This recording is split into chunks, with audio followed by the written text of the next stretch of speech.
So fun fact about Meghan Markle, she and I actually attended the same university, but not, I should add, at the same time. We did not overlap because, of course, she is just a bit older than I am. So I don't know her, I don't know anyone she knows, but I know a lot of people are talking about this new series on Netflix that she has, which I haven't watched. I'll never watch it. I'll believe whatever you say about it. But it did remind me, I did watch her interview that she did a few years ago with Oprah, when she and Harry did that interview with Oprah.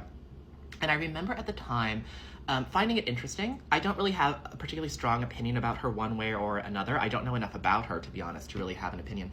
But I remember leaving that interview feeling just slightly incredulous with not everything she said, but just some of the things she said. I just remember thinking in my head, like, I don't know, that's not quite ringing true to me. Not everything, but I felt like at times she kind of leaned into the kind of dumb American stereotype of like, oh, well, of course I didn't know that. I didn't know that about the family. I didn't know. And I'm like, no, Meghan, how do you not know that? Like, you're a very educated person. I mean, you would know certain things. Here is now my pet theory of what actually happened. And this is just based on my own experiences, my own opinion, take it or leave it.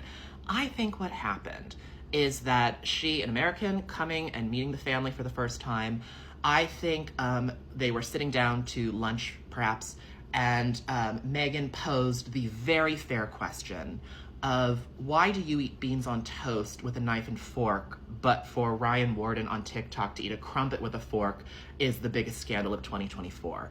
And I think they didn't have an answer to that, and just the shock of that question was so seismic. Like, that's the scandal that was swept under the rug, that no one's talking about, and it happened in private. So that's the story that they, got rid of. And then I think what we're seeing now, years later, is just the reverberations of that. We're seeing the ripple effect of that scandal, and that's why she was never really let back in.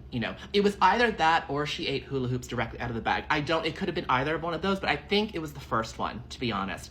And I think that is now why on this new Netflix series, she's leaning so much into this like cooking, gardening, and I would bet, and I haven't seen the show, so I don't know, but I bet there's going to be an episode where she poses that same question, and that is going to be just, completely sever all ties, not only with the family, but probably, with the country. That's just my theory.